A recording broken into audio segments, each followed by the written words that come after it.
అందరు కూడా మా హృదయపూర్వక ధన్యవాదాలు. వీధి లైట్లు లేవు, ఏ వీధిలోకి ఆ వీధిలో సార్ వీధి లైట్లు అయితే చాలా ప్రాబ్లం అండి. మా ఊర్లో వీధి లైట్లు ప్రాబ్లం ఉంది.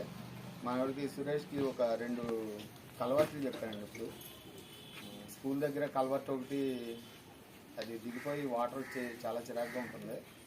తర్వాత అటు చిక్కాల రామచంద్ర ఇంటికాడ పక్కనే కలవర్ట్ ఒకటి తవ్వేసే ఉంది. ఆల్రెడీ వాటర్ పైన ఫ్లో ఎక్కువైందని కింద తవ్వేసాం రోడ్డు. గతంలో 2018-19లో సెలెక్ట్ అయిన ఇళ్ళు 36 మందికి రావడం జరిగింది. మొన్న ఇళ్ళు అన్నీ కూడా జియో ట్యాగింగ్ అని మన సురేష్ గారు చేయడం జరిగింది. ఇంకా కొత్తగా ఇప్పుడు రాష్ట్ర ప్రభుత్వం ప్రవేశపెట్టింది.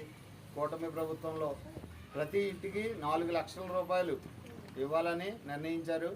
అలాగే మీకు స్థలం లేకపోతే స్థలంతో పాటు అయితే కొన్ని రకాల ఇబ్బందులు ఉన్నాయి. దాంట్లో మనకి ఇక్కడ స్థలాల ప్రాబ్లం ఒకటి ఎక్కువగా ఉంది. కాబట్టి 4 లక్షల రూపాయలు మీ స్థలం ఉంటే 4 లక్షల రూపాయలు వాళ్ళు ఇచ్చి కాలనీకి పెడతారు. ఎవరైనా లేని వాళ్ళు ఎవరైనా ఉంటే ఈ మన పంచాయతీకి అప్లికేషన్ పెట్టుకుంటే ఇస్తారు.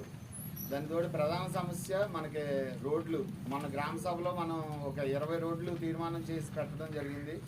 అలాగే డ్రైన్లు కూడా 8 డ్రైన్లు, పెద్ద డ్రైన్లు 8 డ్రైన్లు కూడా పెట్టడం జరిగింది. అవి మొత్తం కూడా ఇంకా శాంక్షన్ లిస్టులో ఉన్నవి, ఎమ్మెల్యే గారి దృష్టిలోకి వెళ్ళినవి.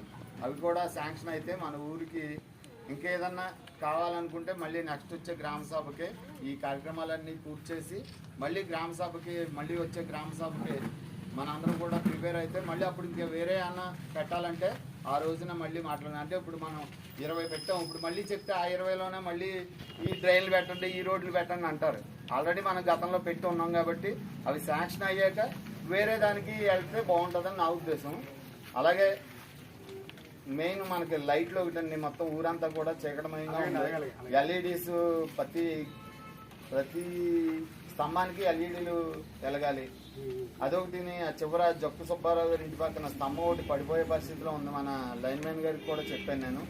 ఆ స్తంభం పక్కన వేరే కొత్త స్తంభం వేశారు. దానికి మనం ఈ ఎల్లంకి ఏదో ఉంటుంది అండి, దాన్ని పెట్టి దాని నుంచి దీనికి డైవర్ట్